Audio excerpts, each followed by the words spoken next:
Hola queridos, estamos reunidos esta noche aquí para recibir la palabra de Dios en nuestro corazón. Bienvenidos a las miles de personas que a través de la televisión, de la radio, del internet están recibiendo también la palabra en su corazón. Estamos estudiando todos estos días temas relacionados con la vida, con la muerte, con la salvación, con el santuario. Antes de abrir el texto bíblico para esta noche, quiero decir que el poder transformador de la palabra de Dios es extraordinario. No importa la situación en que te encuentras, no importa cómo está tu familia, si tienes un hijo destruyéndose por los vicios, si tu vida financiera está mal, si tu vida espiritual está pésima, te sientes un cadáver espiritual. El poder transformador de la palabra de Dios es extraordinario. Y esta noche entra al tanque del bautismo Marta, porque ella quiere nacer de nuevo. Cuando esta noche, antes de entrar aquí, yo hablaba con ella y le decía que hoy día Dios recogía de sus manos la hoja llena de garabatos que ella escribió y le daba una hoja en blanco para escribir una nueva historia. Yo vi emoción en sus ojos. Este privilegio de nacer de nuevo es una cosa que no se puede describir con palabras. Yo me bauticé con 13 años de edad. Hasta hoy recuerdo la emoción que sentí cuando salí del agua del bautismo. Toda tu vida queda para atrás, tu vida pasada, tus pecados son perdonados. Mañana o pasado mañana vamos a estudiar el asunto del bautismo más detenidamente. Pero esta noche vamos a ver la entrega de Marta al Señor Jesucristo. Marta, tú no podemos decir que has sido una gran pecadora que estaba ahí en el fango del pecado, nada de eso. Pero tu vida era vacía. Buscabas un sentido para tu vida y lo has encontrado en Cristo Jesús.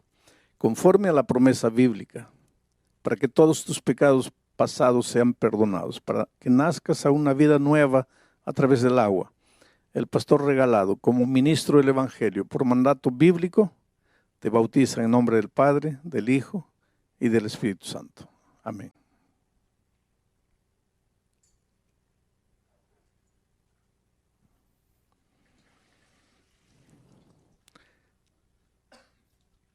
A mí me gusta decir, miren los ojos. Cuando las personas salen de las aguas del bautismo, hay un brillo de esperanza. Las cosas viejas pasaron, he aquí todo ha sido hecho de nuevo. Si uno de ustedes todavía no ha pasado por la experiencia del bautismo, pues nunca van a entender. Porque para entender hay que vivir, el salir del agua y abrir las alas y volar por el azul infinito del cielo que Dios tiene preparado para nosotros. Que Dios bendiga a Marta. Vamos a entrar al mensaje de esta noche. Voy a hacer una pequeña revisión para que ustedes entiendan. El mensaje de esta noche no es fácil de ser entendido. Hay mucho cristiano que lee la Biblia y no logra entender. Esta semana toda estamos diciendo que Jesús es la vida.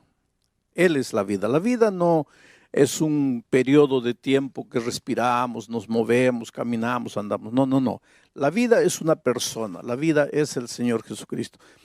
Aliás, es interesante esto. Mira, ¿qué es la salvación? La salvación no es una doctrina. La salvación es una persona. Cuando Jesucristo entró a la casa de Zaqueo, Él dijo, hoy ha entrado la salvación a esta casa. Jesús es la salvación. Si quieres ser salvo, no tienes que tratar de hacer nada. Si quieres ser salvo, tienes que vivir en comunión con la persona salvación y ya estás salvo porque Él es la salvación. Si quieres disfrutar de vida plena y si Jesús es la vida, pues no te separes de Jesús y vivirás la vida con sentido, la vida exuberante, la vida plena. ¿Qué es la justicia? Jesucristo o el profeta Jeremías, hablando de la venida del Mesías, dijo que en los días del Mesías Judá sería salvo, Israel estaría seguro, y este será el nombre por el cual lo llamarán Señor, justicia nuestra. Jesús es la justicia. ¿Quieres ser un hombre justo? Pues ve a Jesús, vive una vida de compañerismo con Jesucristo. ¿Qué es la verdad? Se filosofa tanto en la verdad. La verdad es relativa, la verdad es absoluta, que cada uno tiene su verdad. Ahora viene Jesucristo y dice, yo soy la verdad. ¿Quieres encontrar la verdad? Porque te digo una cosa, la verdad es cristalina, la verdad es limpia, pero la verdad es sana. La mentira engaña. Andar en la mentira es andar en la penumbra. Te tropiezas, te caes, sufres. Entrar a la verdad no es fácil, porque la verdad no te dice lo que tienes, lo que te gusta escuchar, lo que quieres oír. La verdad te dice la verdad. La verdad es como un espejo, no te esconde la realidad. Yo quisiera tener cabello, pero cuando voy al espejo, el espejo me dice la verdad. La verdad. Hay mucha gente que no se quiere confrontar con la palabra de Dios porque tiene miedo de la verdad. Y sin embargo, ¿de qué vale que yo me ponga peluca, que ande disfrazando, que parezco que tengo cabello? La realidad es mía. Tengo que aprender a ser feliz con mi realidad. Bueno, ¿qué es la verdad? La verdad es Cristo. Yo soy la verdad, dijo él. ¿Quieres andar en la verdad? Pues anda con Cristo. Él dijo, yo soy el camino. Hay gente que me dice, pastor, yo no sé cómo salvar mi matrimonio. Pastor, yo no sé cómo educar a mis hijos. Pastor, yo no sé cómo pagar mis deudas. ¿No sabes cómo? Entonces necesitas encontrar el camino. Porque si no sabes cómo, estás perdido. Y si estás perdido, no has encontrado el camino. Y Jesús es el camino. Ve a Jesús, vive con Él, no te separes de Él. Tú te das cuenta que la vida cristiana toda es comunión con Cristo. Es por eso que el centro de la experiencia cristiana es Jesucristo. No es tu ropa, no es la música, no es la comida, no es el cabello, no es el sábado, no es el diezmo. Todo eso tiene su importancia y tiene su lugar en la vida cristiana, pero el centro del cristianismo es Cristo. Por eso el cristianismo se llama cristianismo. El centro de la vida del cristiano no es la iglesia, porque si fuera la iglesia, el cristianismo tendría que cambiar de nombre, tendría que llamarse iglesismo. Pero se llama cristianismo, porque Jesús es el centro de la vida cristiana. Y entonces, ¿por qué vamos a la iglesia? Porque Jesús dice que Él es la cabeza y la iglesia es su cuerpo. Y si yo quiero estar con Cristo, tengo que estar en su iglesia, porque simboliza el cuerpo de Cristo. Y si yo amo a Jesús, amo la cabeza y amo al cuerpo. No puedo separar ambas cosas. Bueno, vamos a entrar al tema de esta noche. Aquí está Jesús, Él es la vida. Si Jesús es la vida y yo me separo, entro al territorio de la muerte. No es una muerte instantánea, ya lo dije, es una muerte lenta, paulatina. Ojalá que fuera instantánea, porque si fuera una muerte instantánea, pues me separo de Jesús y muero. Y se acabó, ya no hay dolor, ya no hay sufrimiento, porque los muertos nada saben. El asunto es que esta muerte no es instantánea, es un morir muriendo en gerundio. Desde el momento que me separo de Jesús, empiezo a morir.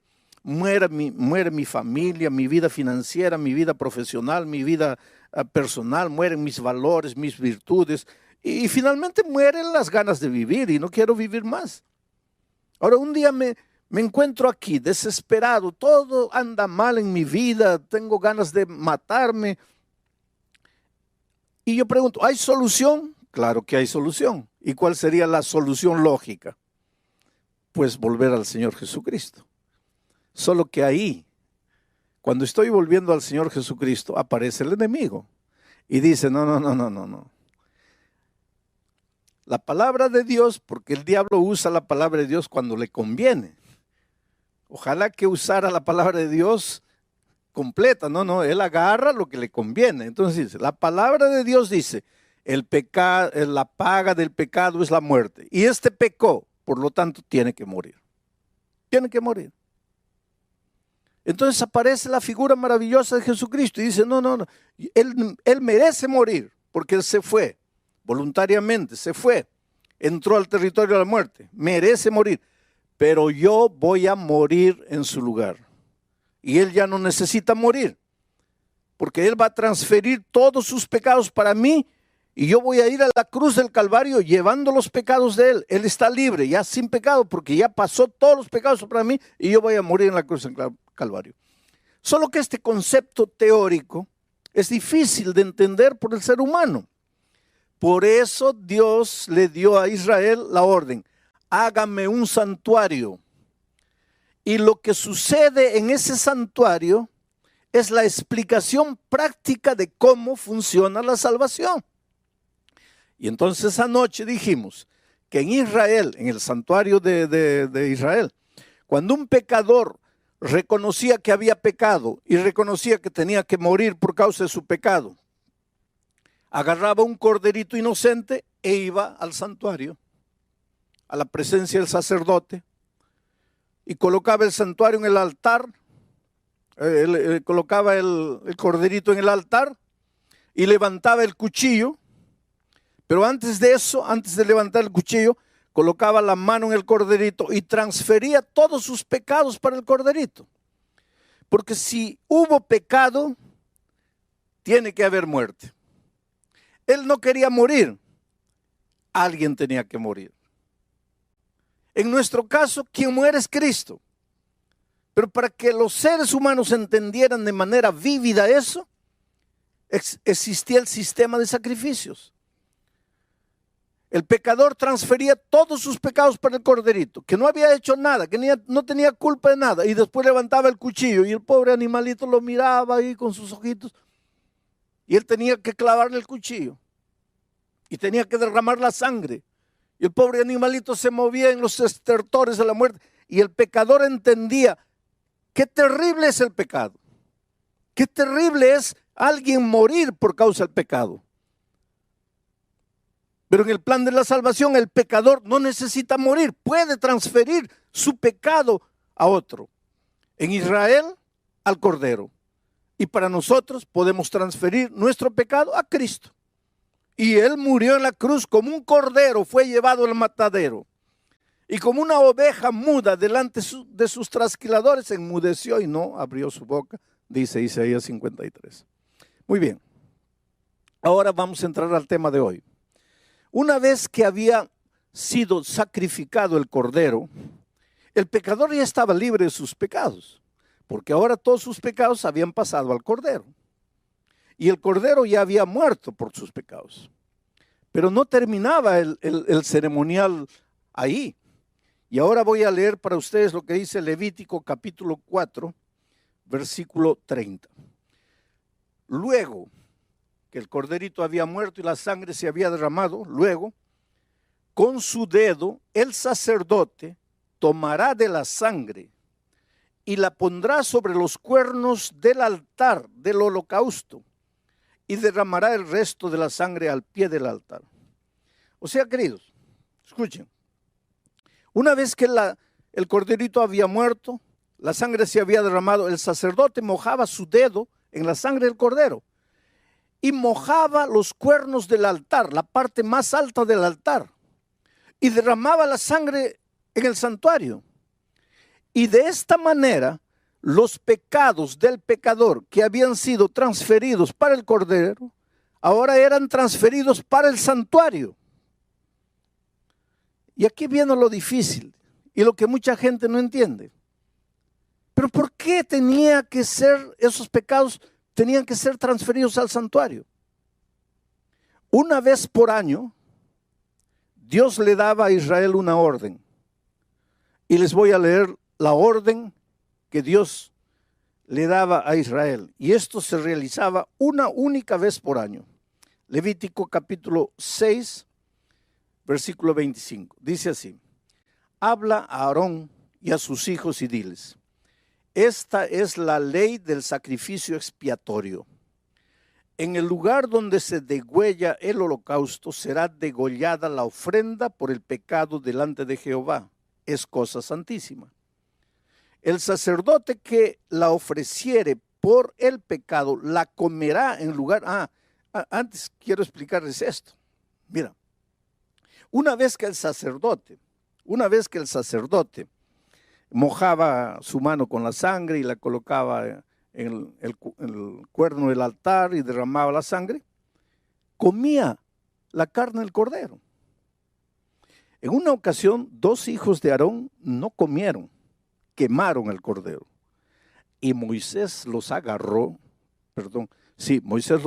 y les dio una reprimenda. Y les dijo, ¿por qué ustedes quemaron? No, porque pensamos que era mejor quemar. No es que pensaron. Es que aquí hay un significado. ¿Y cuál era el significado? ¿Por qué el sacerdote tenía que comer esa carne? Recuérdense que los pecados del pecador habían sido transferidos al corderito. Recuérdense que esa sangre, de cierta manera, estaba manchada del pecado del pecador. Esa carne también. Ahora los pecados eran transferidos para el santuario. Y el sacerdote también asumía de cierta manera los pecados del pueblo al comer de la carne. Ahora, todo esto va a tener sentido en los temas posteriores. Pero una vez por año, ya les estaba diciendo, una vez por año, miren lo que sucedía. Así purificará el santuario a causa de sus impurezas de los hijos de Israel, de sus rebeliones y de todos sus pecados. De la misma manera hará también el tabernáculo de reunión, en el cual reside entre ellos en medio de sus impurezas. Una vez por año tenían que purificar el santuario. ¿Qué día y cómo se hacía esto? En el versículo 29 dice, en el mes séptimo, a los 10 días del mes afligiréis vuestras almas y ninguna obra haréis, ni el natural ni el extranjero que mora entre vosotros, porque en ese día se hará expiación por vosotros y seréis limpios de todos vuestros pecados delante de Jehová.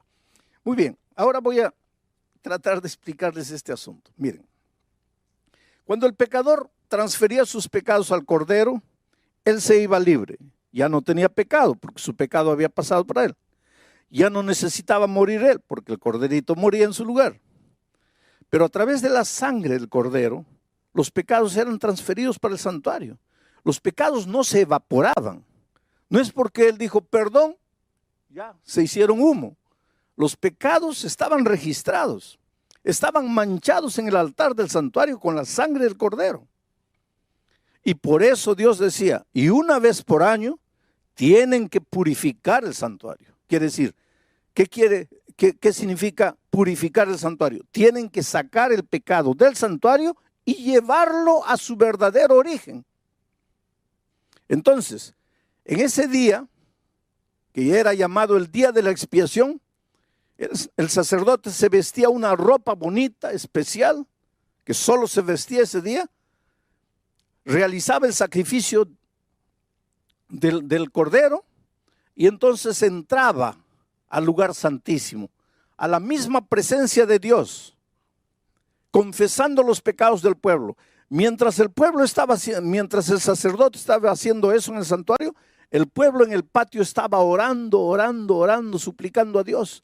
Ese era un día de juicio. ¿Pero qué juicio? ¿Juicio de qué? Dios desde el cielo estaba viendo, ¿quién cree que este cordero de verdad murió por sus pecados? Porque una cosa es creer con la boca y otra cosa es creer con el ser entero. Por eso ese día era un día de investigación. Dios quería saber quién de entre el pueblo realmente creía que ese cordero había muerto en su lugar. Mientras eso, el sacerdote en el lugar santísimo estaba haciendo todo el ceremonial. Pero sucedía otra cosa. Ese día se traían 2 machos cabríos, cabra macho. 2 machos cabríos se traían al santuario. Ahora miren, todo esto está escrito ahí. Cuando ustedes tengan tiempo, lean. Se escogía un macho cabrío para representar a Cristo. Era ese macho cabrío dedicado a Dios. El otro macho cabrío era dedicado a Azazel. Azazel era un símbolo de los demonios, del diablo, en realidad. El macho cabrío dedicado a Dios era sacrificado. Como todos los días, el animalito era sacrificado.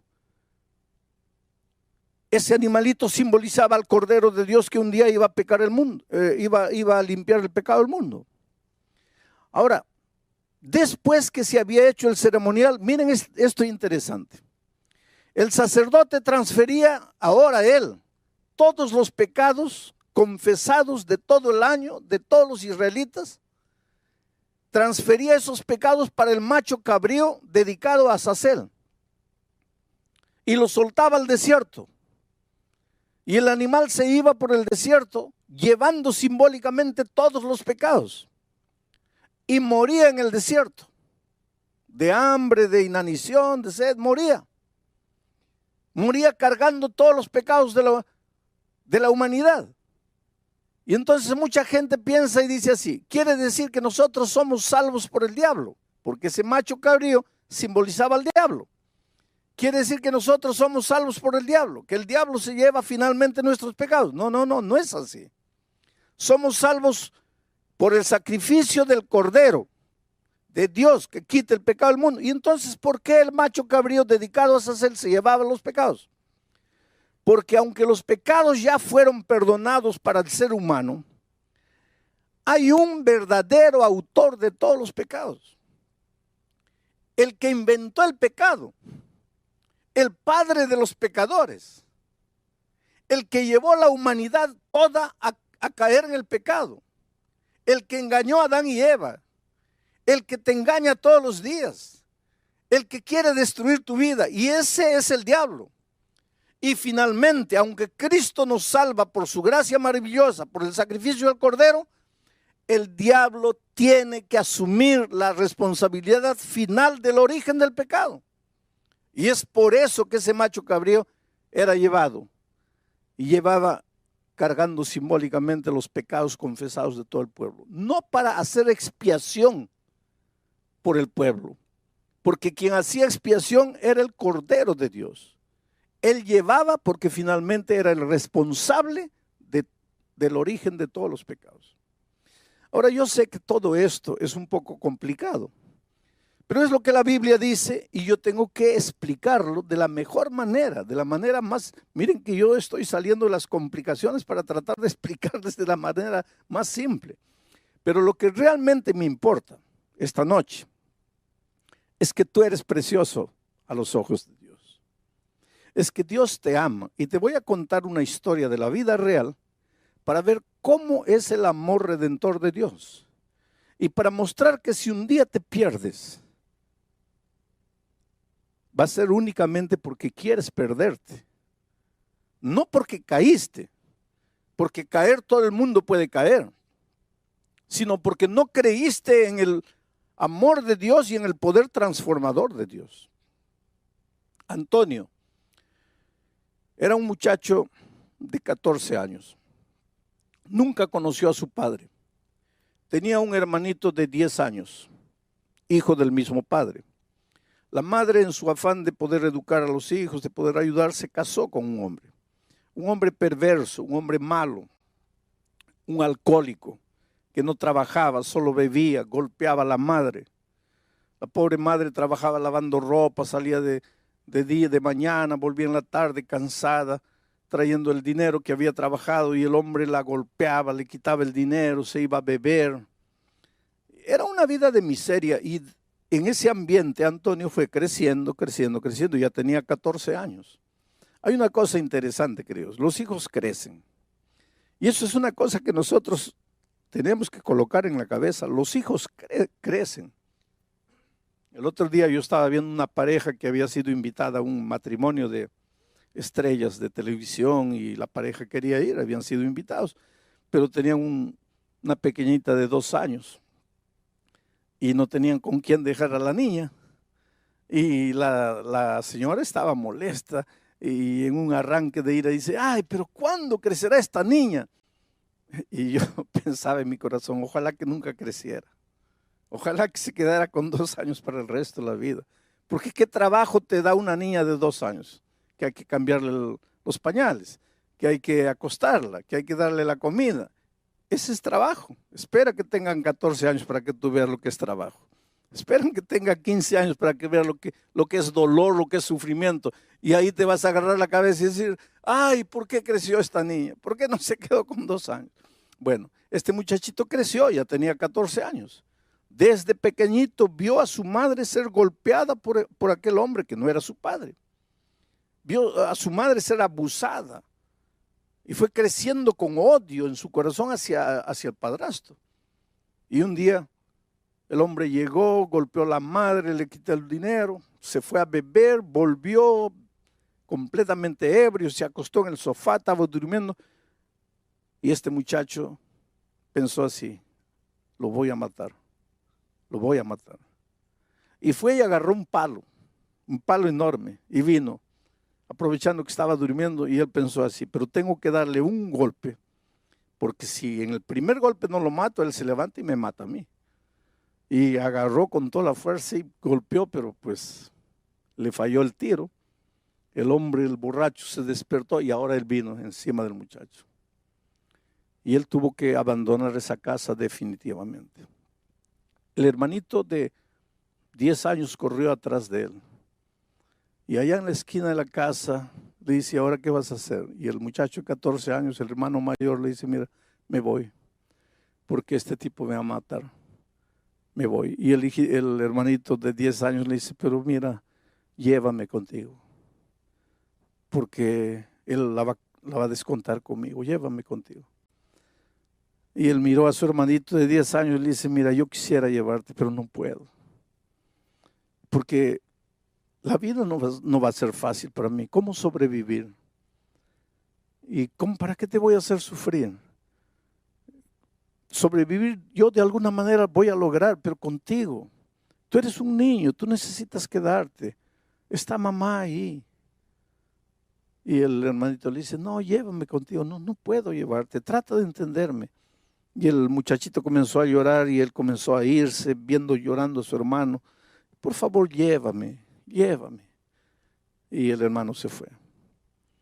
Y pasó miseria, comió basura, vivió en la calle mucho tiempo, hasta que un día llegó un crucero, un navío a su ciudad y se metió ahí de polizonte, sin que nadie supiera. Estuvo una semana en el barco, muriendo de hambre, sin comer, escondido en el depósito, hasta que un día lo descubrieron y lo llevaron al capitán. Y el capitán le preguntó, ¿y cómo entraste aquí? Y le dijo, te voy a arrojar ahora al mar. No, por favor. Entonces le dijo el capitán, mira, vas a ir a la cocina y vas a ayudar al cocinero, a los cocineros allá, a lavar platos, a pelar papas, ve allá. Y fue así que él conoció al chef del navío, un hombre ya de edad. Él le contó su historia. El hombre se compadeció del muchacho y le dijo, mira, yo te voy a enseñar a cocinar y nunca vas a pasar hambre. Y esta es una profesión que te va a dar mucho dinero. Y lo adoptó prácticamente como su hijo. Y lo fue cuidando y enseñando. Después, cuando llegaron a la ciudad, lo dejó ahí, pero después fue visitándolo, ayudándolo, enseñándolo. Y este muchacho de 14 años continuó creciendo y se volvió un tremendo chef internacional, viajaba por el mundo todo, ganó algunos concursos, se llenó de dinero y decidió volver a su tierra, a México, a buscar a su madre, a su hermano. La madre había muerto, tuberculosa. Encontró a su hermano, una piltrafa humana, drogado, viciado. No era nada, era una cosa, era un objeto. Vivía en ese barrio con los drogadictos ahí. Y lo peor para él fue cuando el hermano le dijo, mira, ¿qué viniste a hacer hoy día? ¿Quieres ayudarme? Un día yo te supliqué Un día yo te imploré que me llevaras contigo y no quisiste. ¿Qué vas a hacer ahora por mí? Y cuando yo pienso en lo que Jesucristo hizo por nosotros, yo conocí a este muchacho Antonio. Y cuando me contó su historia me dice: pastor, mientras mi hermano viva allá donde vive, en medio de la basura, yo jamás voy a poder ser un hombre feliz. Yo estoy muriendo por dentro. Yo maté a mi hermano. Mi hermano está ahí porque yo no lo llevé, porque yo lo dejé, porque yo lo abandoné. Pero queridos, si un día uno de ustedes se pierde, si un día tú te pierdes, por favor, jamás digas que Jesús te abandonó, porque Él sí dejó todo allá en el reino de los cielos y vino a buscarte. La otra noche dije, cuando Adán y Eva pecaron, ¿qué cosa eran esos dos seres humanos en medio del universo gigantesco? Millones y millones de seres no caídos, de ángeles fieles. ¿Qué cosa era Adán y Eva? Dios podría abandonarlos, dejarlos ahí para siempre, perdidos. Hubieran muerto y se acabó esa raza rebelde. Dios podría haber creado otros mundos, otros hijos mejores. Pero Él dejó todo en el reino de los cielos y vino a esta tierra. Porque tú eres importante. A veces golpeado por la vida, a veces destruido por tus propios errores, atormentado por tu conciencia, azotado por tu culpa. Te preguntas, ¿qué ve Dios en mí para buscarme? Yo no sé. Jamás lo sabré. Porque yo no sé qué vio Dios en mí para buscarme. Una cosa sé.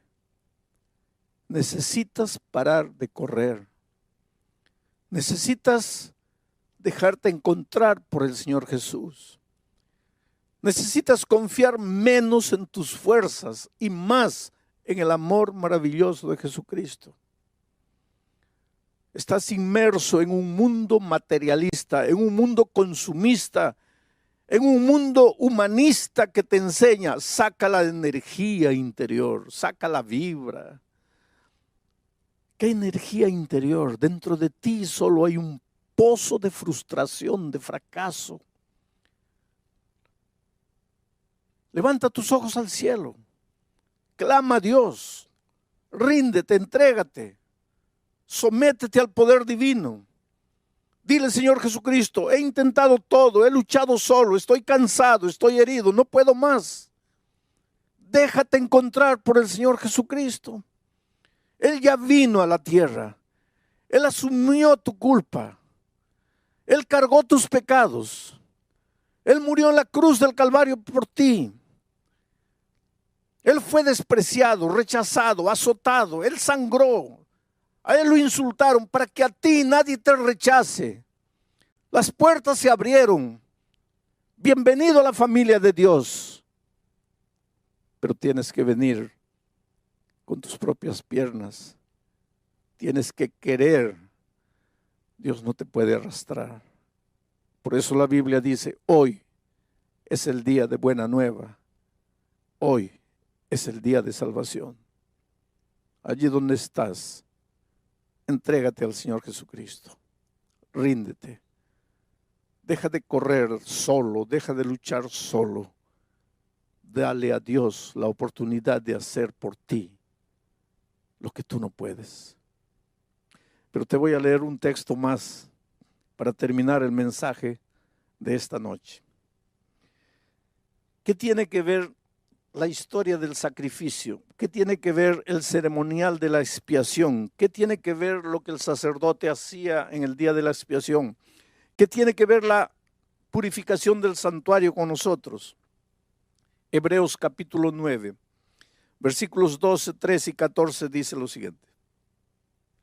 Y no por sangre de machos cabríos, ni de becerros, sino por su propia sangre, entró una vez para siempre en el lugar santísimo, habiendo obtenido redención eterna.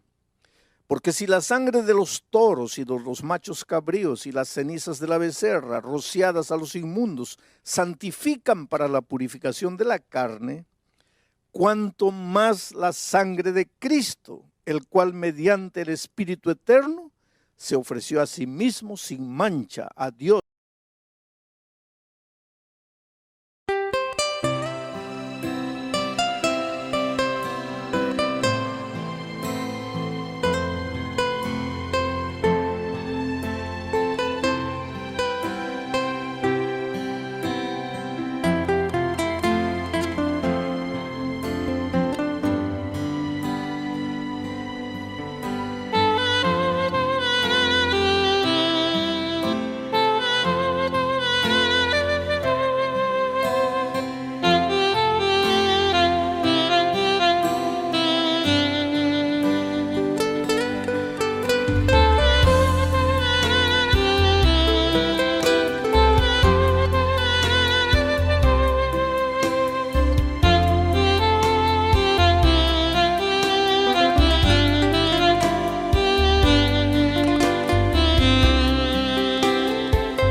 Thank